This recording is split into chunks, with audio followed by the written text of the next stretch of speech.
One of the most important things I've learned in life is this: ask the question, stay curious. For a long time, I didn't ask the questions. I was afraid. I felt stupid. I felt dumb. And it kept me from a lot of things. Like, I remember one of my first years living in San Francisco. I felt like the country mouse in the city.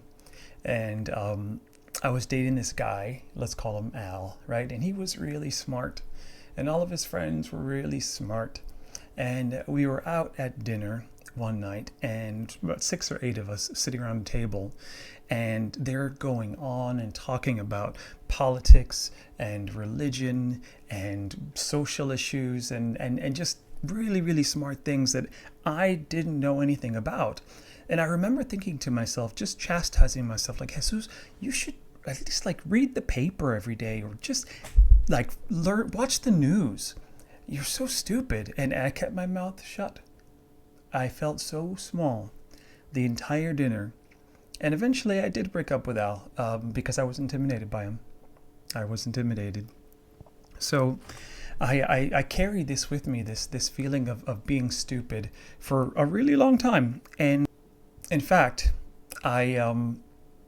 speaking of guys I dated, I was at a gas station. I was in my early 20s. This is actually before I moved to San Francisco.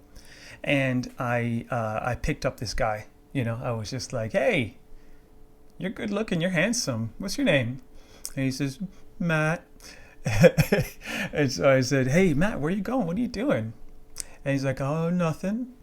I'm like, well, maybe we can do something together. Give me your number. And so from there we started dating. And but he was such a sweetheart, super sweetheart. But he had this habit. He had this habit of saying, wait, you don't know that? You don't know that? With this incredulous face. And every time it was like, ah. And I just felt smaller and smaller and smaller each time.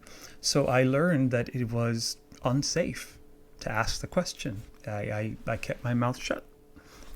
And so that led me into San Francisco. And another story. So I was at university. I was going to university, and getting university is sort of a big deal. Like, I was the first in my family to whatever. So I had to audition, and because I was in the music program, and I had to learn Italian and sing this aria, which I was literally just listening to yesterday. And that was my audition song, and I know that it was crap, but I got in. And so Tallahassee is about 4.5 hours from Marietta, Georgia. And so we had to get a car. Now, I was so pleased with this car.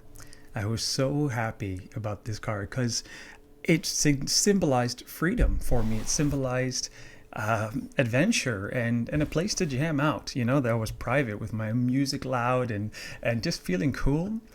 And so driving the 4.5 hours back and forth from Tallahassee to Marietta, my mom would tell me constantly, Jesus, check the oil. Jesus, get an oil change. Jesus, check the oil. Are you sure you haven't checked the oil? Get an oil change, Jesus. And I kept saying, okay, Mom. Yeah, okay. Yep. Okay. Thinking that, I don't know, maybe sometime when I was back in Georgia, like, she would take care of it, or it would just magically get handled, because I couldn't face, I didn't know where to get an oil change. Here's my 17-year-old self. Like, I didn't know where to go. I didn't know like what to ask, or what the process was, or what was anything. And I was scared. I was just so scared to go up to a stranger and say, hey, where do you get an oil change? Or, hey, can I get this service today, or something? I wouldn't have even known what to ask.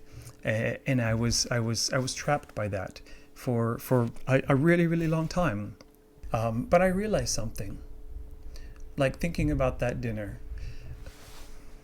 people love talking about things that they know or things that they're passionate about when you show a genuine interest. I'm sure nobody at that table would have laughed at me would have said anything unkind, would have made me feel small. Just like if I had asked a stranger, hey, do you know where I can get an oil change? They would have been like, oh, it just said this, or I don't know. And it would have been nothing. And curiosity is like one of the most powerful tools that we have. And not asking the question, I think it hurts more than asking the question and getting a nasty answer, because you stay with that curiosity, you stay really small, and not asking the question can ruin your transmission. Like I said, when you ask someone with genuine interest, what is that about? Or what does that mean? It doesn't show that you're stupid. In fact, after all these years, I actually know that I'm a little dumb. I know that there's so much more out there that I don't know, which especially compared to what I do know. So yeah, I'm a little dumb. But that means that I will always ask, hey, what's that about? Or can you explain that further? Or I'm just not understanding. Slow it down for me. Because I want to know. I want to learn. I want to grow. I want to understand. And that's powerful. So I guess my question to you is, can you hear me?